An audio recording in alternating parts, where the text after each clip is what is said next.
Students, in previous section we have to discuss about sequence and what is sequence.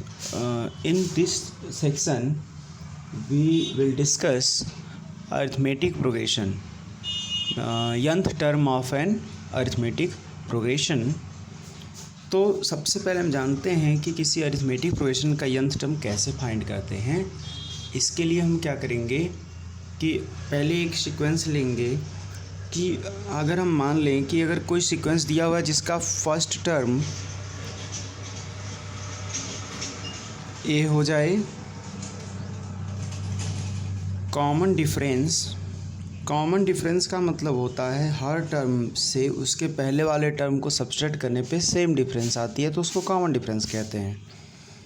और number of term अगर ले लिया जाए वो हो जाए n, तो उस कंडीशन में nth टर्म को हमें फाइंड करना है और इस nth टर्म को हम डिनोट करते हैं an से या फिर tn से, है ना।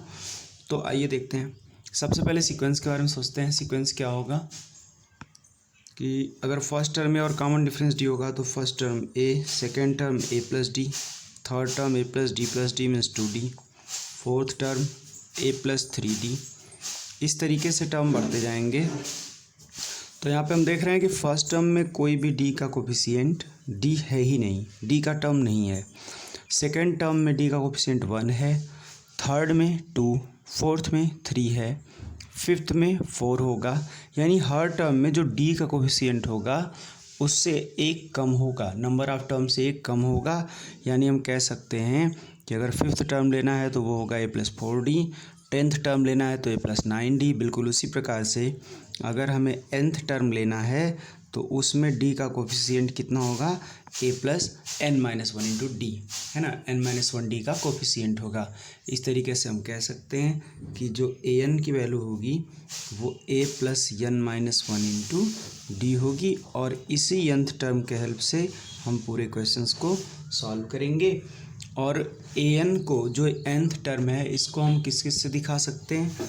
जो an होता है उसको आर्यस अग्रवाल में tn से डिनोट किया है और nth टर्म को हम लास्ट टर्म भी कहते हैं, यानी l का फार्मूला भी यहीं लिख सकते हैं।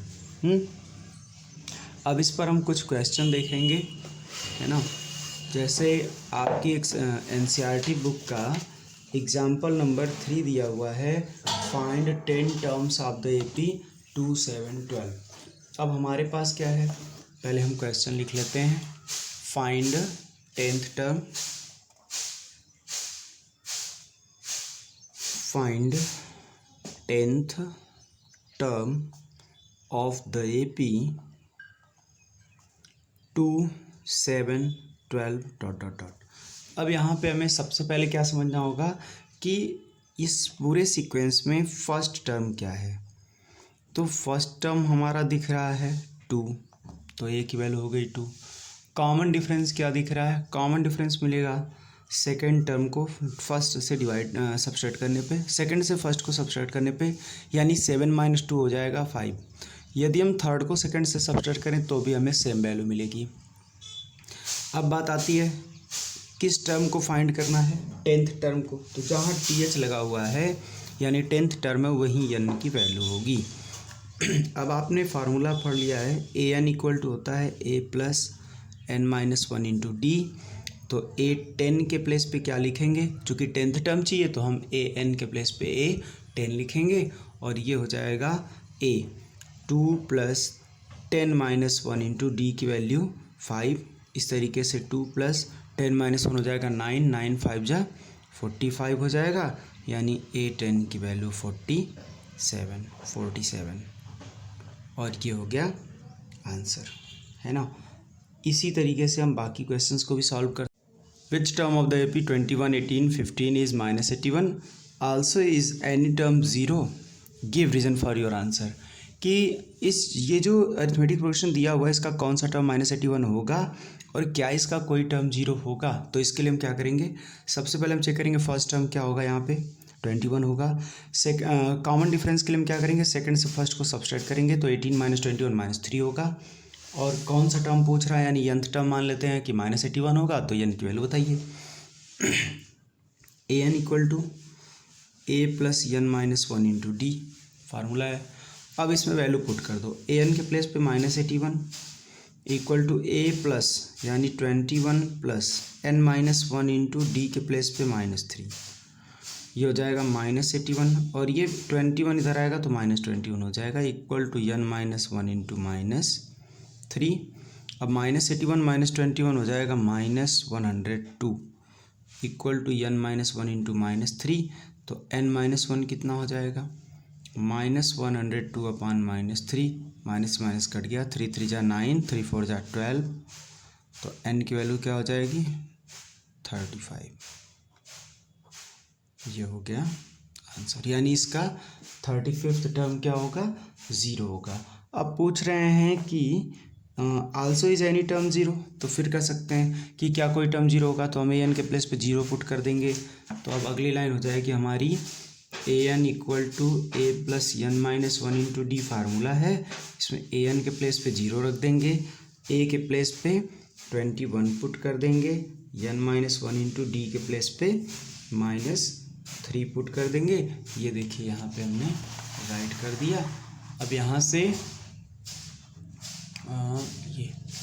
अब यहाँ से आप इसको सॉल्व करके n की वैल्यू निकाल लो, क्या हो जाएगा 21 माइनस एन का, देखिए n का -3 में करेंगे -3n, minus into minus plus 3 0, -3n इधर आएगा, 3n equal to 24, so n equal to 8।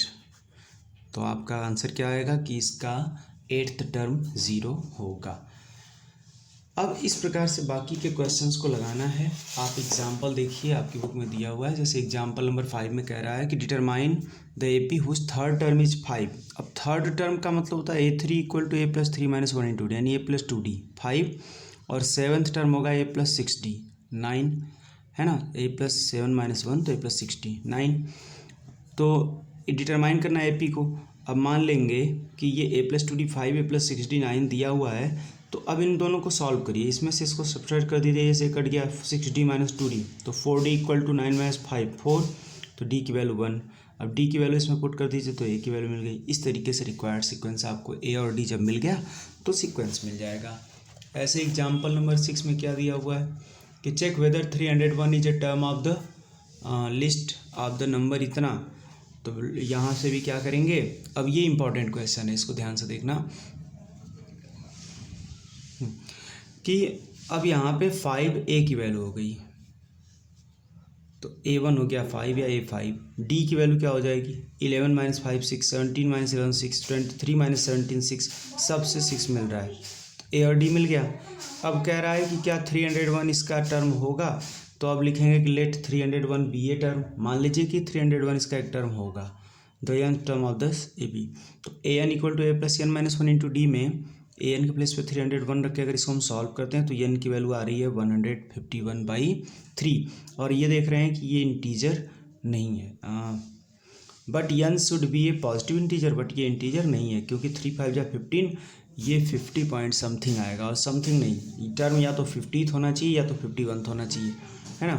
तो सो 301 is not a term of the given list of the number. ये इम्पॉर्टेंट है, इसको आप लोग अपनी बुक में इम्पॉर्टेंट लिख लीजिए, ठीक है। अब आते हैं नेक्स्ट क्वेश्चन पे। How many 2 digit numbers are divisible by 3। 3 से डिवाइड होने वाली कितनी संख्या हैं, तो 3 से डिविजिबल नंबर 2 डिजिट का। अब 1 डिजिट का होता तो 3 6 9 से शुरू होता, लेकिन 2 डिजिट का है तो first 2 digit number divisible by 3 is 12। अब 3 3 से मल्टीप्लाई कर जोड़ते जाइए 3 3, या 3 का टेबल पढ़ते जाइए, 3 4 जा 12, 5 जा 15, 3 8 जा 16 से लेके 99 तक, क्योंकि इससे ज़्यादा 3 डिजिट का हो जाएगा, हमें लेना है 2 डिजिट। अब पूछ रहे हैं कितने नंबर ऐसे हैं। अब देखिए a की वैल्यू 12 हो गई, d की वैल्यू 3 हो गई, an की वैल्यू 99 हो गई, और n की वैल्यू निकालनी है, कैलकुलेशन कर लेना है ना। इस तरीके से आप क्वेश्चंस को करेंगे। अब आते हैं हम सीधे इसके एक्सरसाइज पे। एक्सरसाइज 5.2 में कुछ क्वेश्चन दिए हुए हैं, इसको हम समझते हैं। fill in the blanks in the following table given that a is the first term, d is the common difference and an is the nth term of an AP। अब a d n a n 4 चीज़ दिए हुए हैं। मैंने अभी तरीका बताया कि आपको कौन सा फॉर्मूला यूज करना है, a n equal to a plus n minus one into d का, तो देखिए ए दिया है, डी दिया है, एन दिया है, ए एन की वैल्यू निकालनी है, तो a n equal to a plus n minus one into d से आप इसको सॉल्व कर सकते हो, है ना। चलिए एक बता देते हैं या करेंगे आप। अब ए दिया हुआ है, एन दिया हुआ है, ए एन दिया हुआ है, डी चाहिए, एक चाहिए, मिल जाएगा। इसमें भी एक चाहिए, ए चाहिए, बाकी तीन दिए हुए हैं, इसमें भी डी एन चाहिए, बाकी दिए हुए हैं, इसमें ए एन चाहिए, बाकी दिए हुए हैं, तो आप बिल्कुल आसानी से कर सकते हैं। चलिए मैं इसका फोर्थ बता देता हूँ कि ए की वैल्यू -18.9 है, ए की वैल्यू -18.9 है, और डी की वैल्यू कितनी दी हुई है, डी की वैल्यू है 2.5, एन पूछ रहा है, और ए एन दिया हुआ है 3.6, तो कर लेते हैं d equal to 2.5, n equal to question mark and a n equal to 3.6। तो आप इसमें देखिए आपका ये है एक्सरसाइज 5.2 का क्वेश्चन नंबर 1 का फोर्थ। तो लिखेंगे a n equal to a plus n minus one into d, तो 3.6 equal to -18.9 plus n minus one into d के प्लेस पे 2.5। अब 3.6 ये -18.9 प्लस इधर आएगा तो 18.9 equal to n minus one into 2.5। अब इसको जोड़ दीजिए, 18 3 21 22, 22.5 equal to n minus one into 2.5। तो एन माइनस वन कितना हो जाएगा, 22.5 अपान 2.5, पॉइंट से पॉइंट कैंसिल हो गया, तो ये हो जाएगा 225/25 एन माइनस वन। अब 25 का 25 बचे 225, नहीं 25 दाम है 250, 25 25 9 जा equal to n minus one, है ना, एन माइनस वन, ये काफ़ी छूट गया देख रहे हैं। और इसको आप एन की वैल्यू लिखोगे 9 + 1 10। ठीक है, एक बार फिर से देख लेते हैं, क्योंकि वो कैमरे से नीचे हो गया था। देखिए ए एन के प्लेस पे लिखेंगे 3.6 equal to a plus n minus one into d, तो 3.6 प्लस ये माइनस इधर आएगा plus 18.9 equal to n minus one into 2.5। अब इसको जोड़ेंगे 22.5 इक्वल टू इतना, तो 22.5 अपान 2.5 एन माइनस वन। अब पॉइंट से पॉइंट कैंसिल हो गया, या 10 से न्यूमरेटर डिनोमिनेटर को मल्टीप्लाई कर दो। अब 225 को 25 से डिवाइड करेंगे, एन माइनस वन की वैल्यू 9 और एन की वैल्यू 10, यही आंसर होगा। यानी इस खाली स्थान में क्या भरा जाएगा, इस ब्लैंक स्पेस पे 10 भरा जाएगा। और हाँ, आप लोग बुक में फिल कर देते हैं, ऐसा मत किया करिए, क्योंकि आपकी बुक से बाद में कोई पढ़ सकता है, इसलिए उस बुक को आप खाली छोड़ा करिए। ठीक है, इसको आप कर लेंगे। नेक्स्ट है क्वेश्चन नंबर 2। अब फटाफट देखते जाइए। Choose the correct choice in the following 30 term of the AP this. अब इसका 30वां टर्म आपको चाहिए। ए की वैल्यू दी हुई है 10, डी की वैल्यू 10 - 7 7 - 10 -3, है ना। तो अब डी की वैल्यू मिल चुकी है, ए की वैल्यू मिल चुकी है, 30th टर्म यानी एन की वैल्यू 30 है, आप निकाल लीजिए, आ जाएगा। 11th टर्म इसका निकल जाएगा। अब इसमें आते हैं 226 और मिसिंग टर्म पूछ रहा है, तो पहला टर्म है 2, अंतिम टर्म है 26। अब इसको सॉल्व करने का क्या तरीका है कि 226 है ना, देखो अब यहाँ से आप ऐसे कर लो कि क्वेश्चन नंबर कौन सा है, 3 है, 3 का फर्स्ट यहाँ पे दिया हुआ है 2 बॉक्स और 26। इसका सबसे आसान सा तरीका क्या है, हम मान लेंगे कि यहाँ पे संख्या होगी b, कोई मान सकते हैं आप, x मान सकते हैं, x ले लीजिए, b ले लीजिए। अब आपको पता है कि जब एपी में है तो दूसरे से पहले का अंतर वही होगा जो तीसरे से दूसरे का होगा। ठीक है, अब ये हो जाएगा b, माइनस भी इधर आएगा प्लस b इक्वल टू 26 - 2 उधर जाएगा +2, 2b इक्वल टू 28 और b इक्वल टू 14। यानी ब्लैंक स्पेस में क्या भरा जाएगा, ब्लैंक स्पेस में 14 भरा जाएगा। अब चेक करके देख लेते हैं, 2 में 12 जोड़ेंगे 14, 14 में 12 जोड़ेंगे 26। इस तरीके से आंसर आ गया। ऐसे बाकी क्वेश्चंस को भी आप करोगे। जैसे नेक्स्ट क्वेश्चन क्या दिया हुआ है, ब्लैंक स्पेस 13 ब्लैंक स्पेस 3। अब मान लेते हैं यहाँ पे कि ये a होगा, फिर 13, फिर b और 3, तो a 13 b 3। देखिए a ब्लैंक स्पेस दिया है ना, यहाँ पे कर लेते हैं ए, फिर 13, फिर बी ब्लैंक स्पेस में, और फिर कितना दिया है A13B3। अब इस क्वेश्चन को कैसे करेंगे देखिए, अब दूसरे से पहले का अंतर इक्वल टू तीसरे से दूसरे का अंतर इक्वल टू, देखिए 13 minus a equal to b minus 13 equal to 3 minus b, ये 3 बने।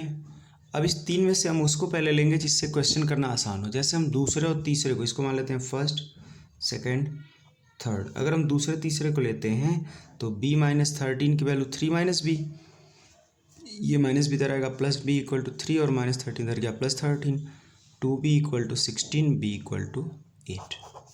b की वैल्यू मिल गई।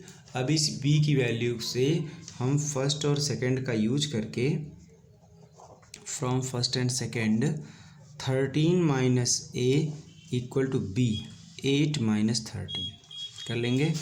अब ये हो जाएगा कितना, 8 में से 13 गया -5, 13 माइनस ए उधर गया प्लस ए इक्वल टू 13 -5 इधर आया +5, तो ए की वैल्यू 13 + 5 18 है ना। तो आपका आंसर क्या हो जाएगा, आंसर हो जाएगा ए के प्लेस पे 18, 13, 8, 3। देखिए 3 5 8 5 13 5 18, 18 में से 5 गया 13, में से 5 गया 8, में से 5 गया 3। इस तरीके से आपको आंसर मिल गया। तो बाकी जितने भी क्वेश्चंस हैं आप इसी बेसिस पे सॉल्व करेंगे, जो आएगा ठीक है, नहीं आता है तो फिर नेक्स्ट क्लास में हम बताएंगे। जैसे इसका which term of the AP this is 78, तो ए एन दे दिया है 78 मान लेते हैं nth टर्म है, ए दिया है डी दिया, आप एन की वैल्यू निकाल लेना।